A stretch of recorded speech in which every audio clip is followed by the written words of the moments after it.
Assalamualaikum warahmatullahi wabarakatuh. Saya Maya Mauliza dari kelas 2D, mahasiswa psikologi Universitas Maliku Saleh akan memaparkan sebuah materi psikologi kognitif. Sebelumnya, kata-kata penghormatan saya kepada Ibu Yara Andita Anastasia selaku dosen pengampu psikologi kognitif. Sebelumnya, saya telah membuat sebuah mind mapping psikologi kognitif yang berjudul Model dan Memori Jangka Pendek.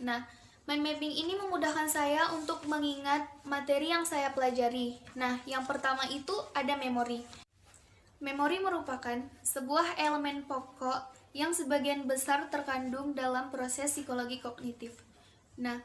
Memori ini adalah salah satu objek yang dilakukan untuk penelitian atau perkembangan materi oleh para peneliti.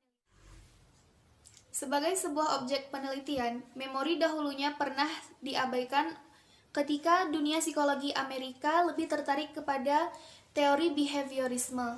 Kemudian pada separuh abad behaviorisme kemudian membangkitkan kembali agar orang-orang kembali tertarik kepada memori, seperti mereka belajar mengingat apa yang telah mereka pelajari, apa yang telah mereka dengar, dan apa yang telah mereka ketahui, dan proses mereka untuk memasukkannya ke dalam memori. Selanjutnya yaitu ada memori ganda. Memori ganda ini terbagi menjadi 3 teori, yaitu ada James, Wolff, dan Norman. Kemudian ada Atkinson dan Shiffrin.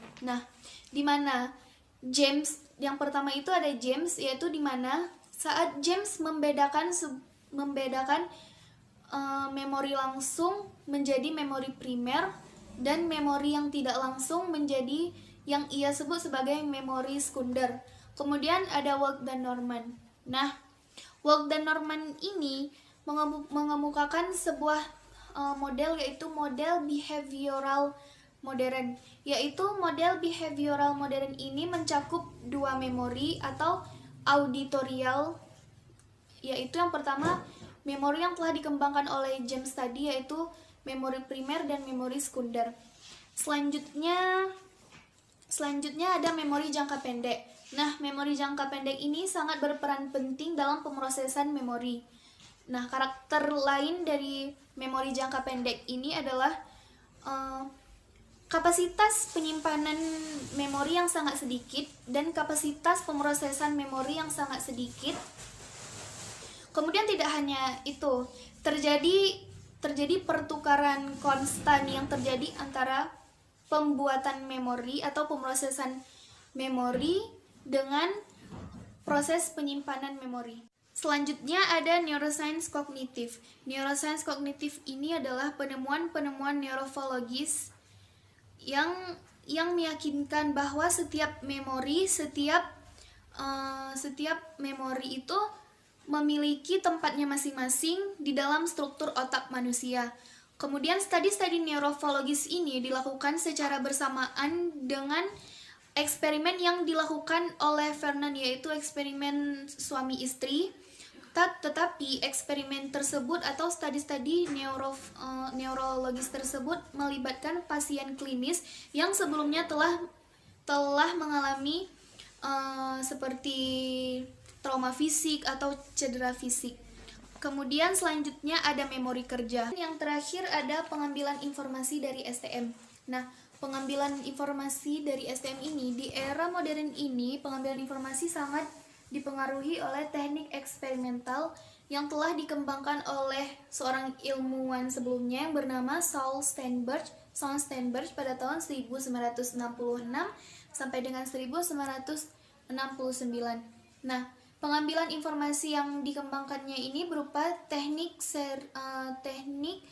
pemindaian serial atau serial scanning test, yaitu yang dimana di dalamnya partisipan mendapatkan stimuli yang berupa rangkaian item seperti angka yang di setiap angkanya itu memiliki jeda 1,2 detik pada setiap itemnya. Dari materi yang saya paparkan tadi, saya akan menjelaskan sebuah fenomena atau kasus lapangan yang terjadi. Dari contoh memori jangka pendek. Nah, dari contoh memori jangka pendek ini seperti seseorang mengingat nomor telepon. Seseorang tersebut akan mengingat nomor telepon dengan hanya melihat ataupun beberapa kali pengulangan saja. Nah, ini termasuk ke dalam memori jangka pendek dan ia juga bisa kapan saja melupakannya dengan mudah. Selanjutnya, kasus yang kedua adalah kasus dalam memori kerja. Contohnya ketika seseorang disuruh untuk mengingat sebuah angka, kemudian ia merangkainya ke dalam memori yang kompleks. Sekian dari pemaparan materi saya ucapkan terima kasih. Apabila ada kata-kata yang salah, saya mohon maaf. Assalamualaikum warahmatullahi wabarakatuh. Terjadi pertukaran konstan yang terjadi antara pembuatan memori atau pemrosesan memori dengan proses penyimpanan memori. Selanjutnya ada neuroscience kognitif. Neuroscience kognitif ini adalah penemuan-penemuan neurofologis yang meyakinkan bahwa setiap memori itu memiliki tempatnya masing-masing di dalam struktur otak manusia.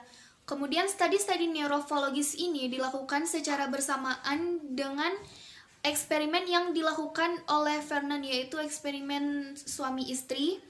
Tetapi eksperimen tersebut atau studi-studi neurologis tersebut melibatkan pasien klinis yang sebelumnya telah mengalami seperti trauma fisik atau cedera fisik. Kemudian selanjutnya ada memori kerja. Yang terakhir ada pengambilan informasi dari STM. Nah, pengambilan informasi dari STM ini di era modern ini, pengambilan informasi sangat dipengaruhi oleh teknik eksperimental yang telah dikembangkan oleh seorang ilmuwan sebelumnya yang bernama Saul Steinberg pada tahun 1966 sampai dengan 1969. Nah, pengambilan informasi yang dikembangkannya ini berupa teknik